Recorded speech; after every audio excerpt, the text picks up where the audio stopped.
Rumaragasa at naglalakihang baha ang sumalubong sa ilang residente ng Sorsogon Region ngayong araw. Dahil yan sa malawakan at malalakas na pagulan na dulot ng habagat na hinahatak ng bagyong Quiapo.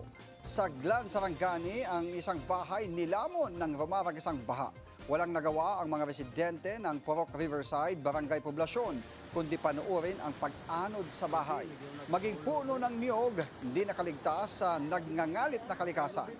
Kumaripas naman ang takbo ang ilang residente ng Barangay Nomo sa Maasim, Sarangani.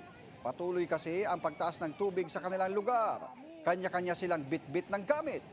Sa Malapatan, Sarangani, nagkabitak-bitak ang isang tulay dahil sa matinding ragasa ng baha.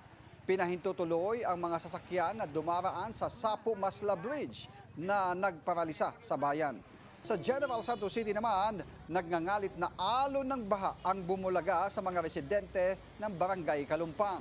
Halos umapaw na ang ilog at labis na kinabahala ng mga residente roon.